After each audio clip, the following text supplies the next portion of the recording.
The devastation of this year's flooding impacted more than 100,000 Albertans in 30 communities, and hundreds of millions of dollars have already been spent on recovery efforts. But why are so many in the path of future flooding reluctant to go? The province offered to relocate Albertans from designated floodways, but when the program deadline expired November 30th, only 101 of the 254 eligible homeowners had expressed interest. Of those, 46 offers have so far been accepted at a price tag of $42 million. Is this money well spent? Should Albertans have been given the choice? And what could happen when the next flood hits?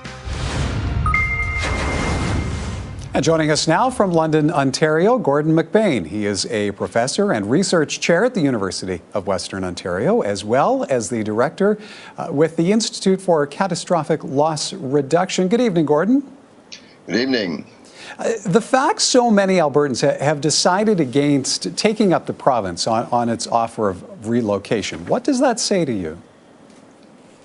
Well, I think it's indicative of many people just seem to have this idea that these big flood events happen once in a lifetime, and hence they've now happened and won't happen again.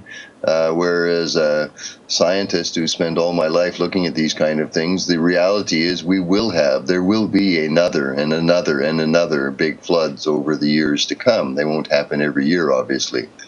And so people need to factor that in their own thinking, and the provincial government and city, etc., need to include that as part of their analysis as to what will the difference be by having, as you said, roughly only 40% of the homes being sold off and hence evacuated. That means there's still a lot of homes in the floodplain. Now, so some of those homeowners, they don't agree with the current flood mapping. They don't believe they're actually in a floodway. Is it worth the risk to stay put? Well, I think it's the kind of thing that we should have a very open process of involving, let's say, a top cadre of scientists, engineers, economists, social science people generally, to examine the issue and say, okay, well, based on our very best analysis, including the projections of climate change over the next, say 30 to 100 years, where is the floodplain now and where is it going to be?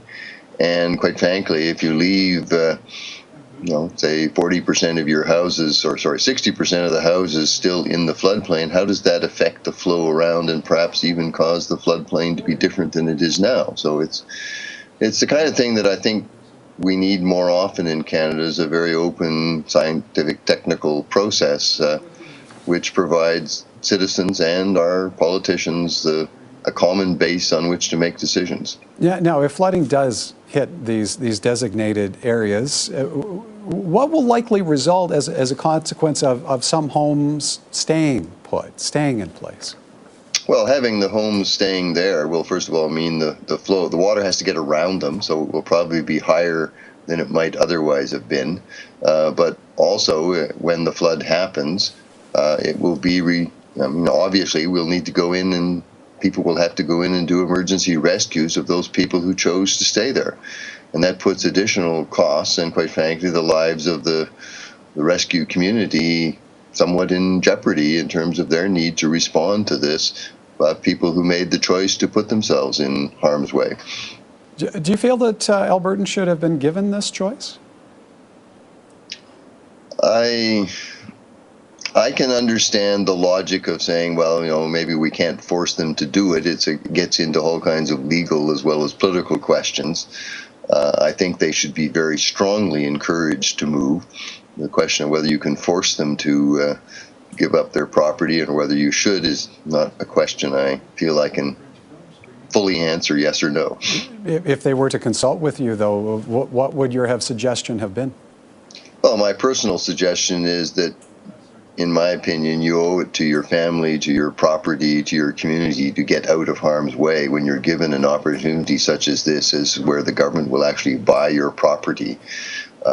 We do have in Canada many, many people living in risky areas, and at least in this case, the government has stepped in and said, we'll buy you to get you out of there.